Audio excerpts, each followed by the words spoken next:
Hey guys, Gavin Cloutier here, and the spawn is happening in East Tennessee, largemouth and smallmouth that is. But I want to bring you my 5 favorite baits and/or techniques that I like to do when the largemouth are on bed. I love fishing for them off the bed, not necessarily for a tournament and taking them off their eggs and stuff like that. But there's nothing like seeing them on the bed, seeing them react, and it's kind of like a competition. You're one-on-one with that fish. But we'll start it off. My favorite is just a normal Texas rig, flipping setup, whatever, but the bait is where it's a little different, a little key. My buddy Clark got me on this, and this is a Strike King Rage Bug, but it's in the mid-size, and it's in blue crawl. Something about that smaller size and that blue crawl, I have caught a lot of fish so far off the bed with this thing. My setup with that is just, I got a 5/16 ounce angler tungsten bobber stopper and a Hayabusa flipping hook, heavy duty on there. This is a 3/0 flipping hook on a submission knockout series MMA 7.4 heavy, 22-pound test sunline shooter. But this thing right here has been catching me a lot of fish, especially when they're up there and they're ready to feed, and they're a little bit finicky because it's a more natural color. It's more a smaller profile. And that kind of leads me in my next one, and I actually don't have the setup with me, but I got the bait. And this is a secret, and it's very hard for me to make a video about it because I know I'm gonna make a couple of my buddies mad that know about this secret as well. But that's gonna be a mag draft. Not necessarily throwing it up there and reeling by them or anything like that.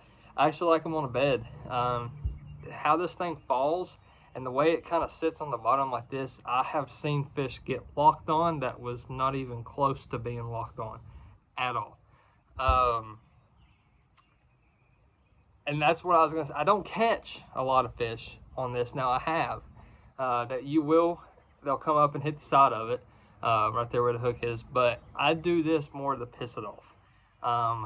The more I get it aggravated, I'll keep flipping and flipping, and then I'll bring in the other techniques that I'm about to show you. But I wanted to hit on this because, like I said, this thing will get them locked. This thing will get them fired up, aggravated, to where you flip in a creature bait or whatever, and they'll hit it. So this is a key factor of what I do, and this is kind of something I'll flip on there first. Now, if I'm looking for them, I'll flip like a Texas rig to see how locked they are. If they're already locked and stuff, there's no need to throw this. But if they're acting a little finicky, this thing right here will get them locked. Another thing that I do, and this is something that I have kind of started doing in the past 2 years when they first came out, and that is the Berkeley Gilly. And this is just like that mag draft. I do the same thing with it. Get them up there, get them fired up. I have caught them on this, so you can still catch them on this. And you're more likely to get a better hookup ratio on this than you was the mag draft. But this thing right here is so lifelike, and they can't stand it on the bed. The way this thing falls, and when it sits there, that tail just flaps back and forth. So when you're just barely dragging it, it works perfectly. I just normal Texas rig, quarter to 3/8, 5/16 angler tungsten head with a 3/0 to 4/0 Hayabusa wide gap hook. So that thing right there has been a big success for me.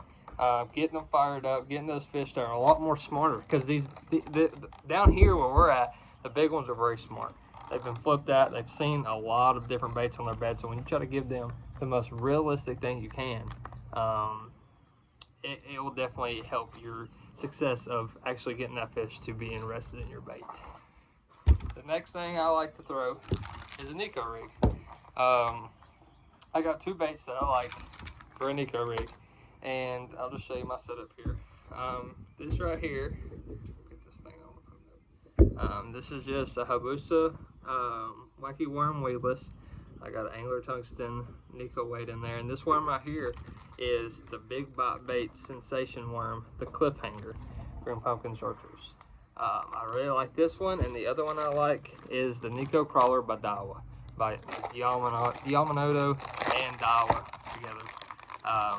This is a really good wacky worm, a Nico rig worm, because it's got a thick bottom for you to put that weight in, but it's also very flimsy. So that's my 2 favorite baits for a Nico rig. And the Nico rig is, I love it. And I don't try to put a heavy weight in my Nico because like I said, these fish ain't up there to feed, they're up there to protect. And sometimes you can actually, where that thing's so white, you can twist that thing right in front of that fish's face and it'll just suck it right in. And that's one thing I like about it. And it also, when it's on the bottom, the weight's down, the worm's up. Just something that aggravates them. And that's kind of goes to my next one, and that is going to be a drop shot. I like a drop shot because how many times have you seen a fish on the bed, but it's actually not on the bottom, it's submerged more, and you can't ever get it to nose down. It'll do its circles, it can get fired up, but it'll never nose down and lick at your bait. And that's when I like to throw a little drop shot. I don't do a big leader because most of the time these fish ain't that far off the bottom. But you can throw any kind of worm you want on here. I try to keep it as light as weight as I can. This is a 3/16 ounce angler tungsten drop shot weight Hayabusa hook. And like I said, any worm can work. Throw the same big bite baits worm on this as well. But when you get that bait right in front of its face, me and Hunter went out last weekend, and sometimes that drop shot was the only thing that we could get them to react to. It's right there in front of their face, right in front of their face. It aggravates them. You can keep it right in front of their face for a lot longer periods of time. So if you like these, both of those rods are on a 7-foot medium MMA Knockout Series Underdog. So if you like any of these baits, I'll have them all linked down below. Go check them out. If you like this kind of videos, let me know. Never done one of these videos, but I thought I would. So those are my 5 favorite techniques and baits that I like to throw on the bed during the spawn for a largemouth. Thank you guys.